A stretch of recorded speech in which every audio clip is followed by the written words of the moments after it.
Hey guys, and welcome to today's First Impressions video. This is a video where I take a First Impressions look at a number of games.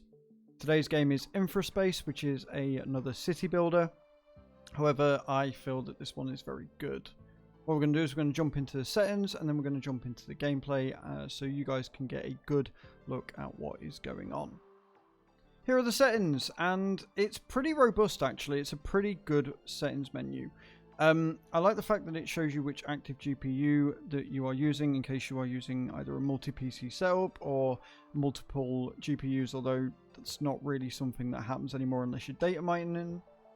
You've got your graphics quality, which is set to high. Honestly, it's not really like a hugely graphically impressive game, but it does look good when you zoom in. I like the art style of this game.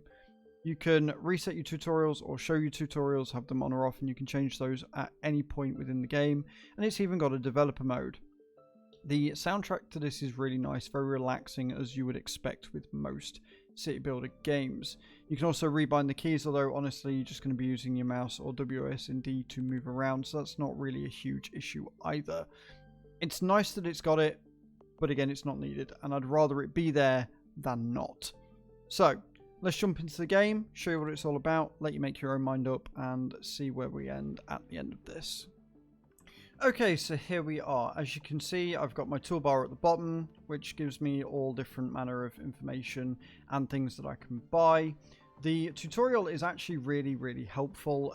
It shows you what to do, it tells you what you've got to do, and then to let you know what item you've got to click on in order to buy for the tutorial, comes up with a little red dot underneath it.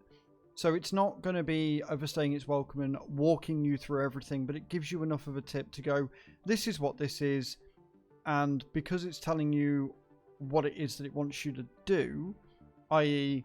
build O2 atmosphere, for example, which is these things here, these atmospheric pressure things, and come up with a dot so you can go, oh, that's what that is. It allows you to make links so that you can go through and really build up your city or your colony as you go. I like it. It's not too intrusive, it doesn't overstay its welcome, and it allows for a much more fluid gameplay, especially if you're new to a city builder. Like I say, graphics wise and art style, I really like it. I think it looks really cool. It's pretty simple, like it's nothing too complex or overly amazing, but it's nice enough, and the animations are there that it gives you a touch of character, which I really like. Again, nothing really overstates its welcome, and it doesn't really shout at you at being amazing. But if you've been playing City Skylines for a while, or any city builder, and you wanted something with a bit more of a sci-fi touch, with nice cute animations, this really is going to be the game for you.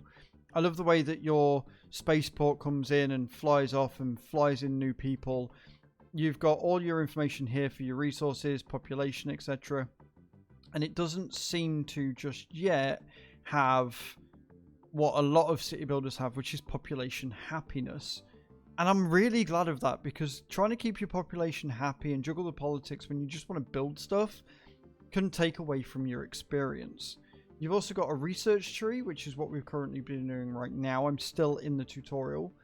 And once you've done that, it will then tell you to build a simple farm. And again, here look, you can see the red dot underneath it. Everything that's grayed out you haven't unlocked yet, and you can do that with your resource here, or your research I should say. You got your settlement and then your small town. The way that you upgrade is to unlock level of citizens, which is essentially that is your citizen happiness. They'll level up when they're happy enough to be a higher grade citizen, and then you can unlock all of this cool stuff, all of your tech trees, all the way to large town, city, and then planetary capital. I'm going to be playing this game a lot when I get the chance. It's robust enough, it's got a lot to it. It doesn't seem to take a lot of time to build things. You've got to take into consideration things that, like, you can't build on top of each other. You can't have a wind farm that's like really close to it because it will lower efficiency. It's really awesome. And then, like, you've got to satisfy the needs of your inhabitants until they upgrade automatically. So there is happiness in there, but it's not as in your face. And yeah, you just go through, build your settlement, give your people what they want. So I've got no level 2 citizens, but once I get to 5, then I get to the settlement level. Districts and visualizations. So it doesn't actually explain what makes your people happy, which is a bit of a shame. It just says give them everything they want until they are happy, which could probably do with a bit more explanation.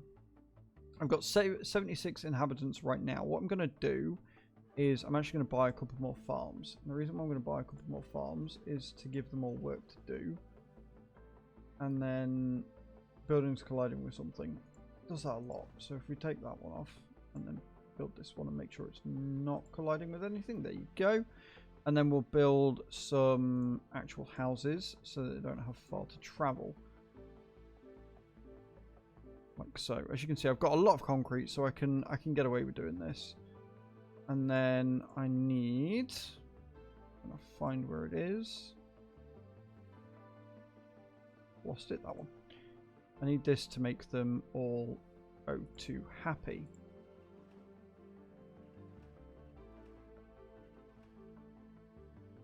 So yeah, like, I'm happy with it. I think this is very good.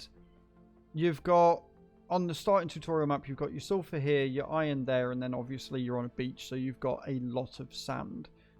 Quick city info, that's probably what I want actually. So, click on here. The panel gives you a quick overview of your city. The bottom row shows how many people live in your city, how many workers are needed, and how much housing is available. If you don't have enough workers for most of your jobs, factories won't run effectively. Also make sure for free housing for new workers to move in. Right, okay, so it's just simple bog standard stuff. Keep them all powered, otherwise they're not going to have anything to work with. Connecting the power lines is actually really simple. You've just got to be careful that you actually do connect them, otherwise what will happen is you boil two together and they don't work. But yeah, like, you can zoom in, you can see all your inhabitants with their trucks and going to work and doing the stuff. And then you can obviously, as you research more things, you can go out and you can make massive, like, roadways and city type things, and it's just kind of cool. Building occupancy, workers, inhabitants. So you can see all of this in graph form as well. Your power, your wind turbines. You've got your recycling centers, which will be later on. Buildings with high-tech tools. It's really, really cool. Like, it gives you an in-depth look at everything, and I'm a big fan. And every time you go on something new, if you've got tutorials on it, we'll go through what it is. So this is Infraspace. This comes out on the 15th of October, so in 2 days from recording this video. And yeah, I'm a big fan. I like it. It's good. It's got everything you could possibly want in here and more. And I would highly recommend getting this game if you want a fairly simplistic, futuristic city builder for you and yours. If you've liked this video, guys, please don't forget to subscribe, and I shall see you all next time. Thank you. Ciao, ciao.